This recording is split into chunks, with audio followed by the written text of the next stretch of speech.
Director of the Institute of Professional Legal Studies of Northern Ireland, Lord Chief Justice, assembled members of the judiciary from both jurisdictions, presidents of the Bar and Law Society of Northern Ireland, representatives from the Irish Times, finalists, mom and dad, ladies and gentlemen, welcome to the grand final of the 53rd Irish Times debating competition.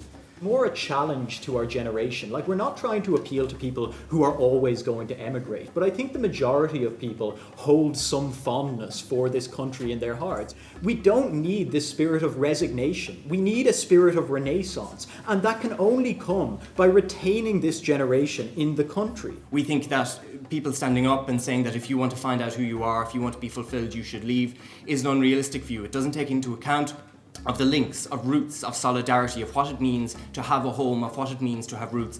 When you emigrate, you move away from your country in order to belong somewhere else. So why do I think that home and belonging are the really critical elements of the opposition side?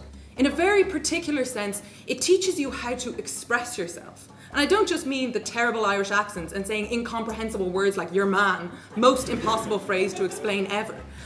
We stand in Belfast, a place fortunate enough to have no link to the Irish economy, no duty to the Irish state. Yet citizens of Belfast can self-identify as Irish if they so wish. The island of Ireland cannot act as its own Berlin Wall and keep its citizens captive at home, unable to migrate for better prospects. By setting up cultural embassies, Irish graduates can seize this lucrative opportunity to bring the new powers to Ireland and assert Irish culture. 100 million Chinese families can now afford to travel, and you don't have to work, no thank you, you don't have to work for Discover Ireland to see a lucrative tourism opportunity.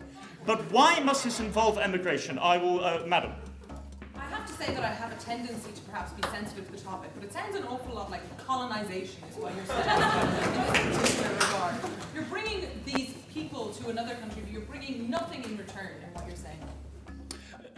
I'm afraid the Irish Navy is not quite small enough. I'd be very happy to send gunboats, but what is being brought back? If there were more military expenditure, perhaps.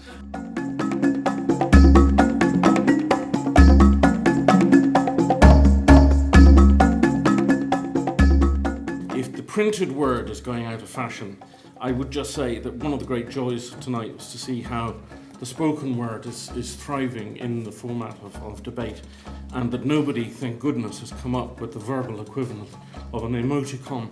And judges had a difficult task throughout this, but the runner-up individual tonight from University College Dublin, the famous LNH, Rob McCarthy.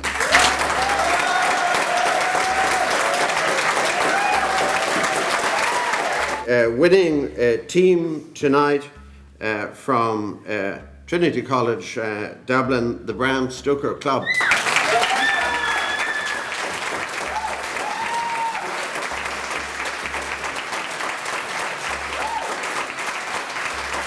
And despite describing me as the Honourable Mr. Justice Chair, the winning individual speaker, again from Trinity College Dublin, Kate Brady.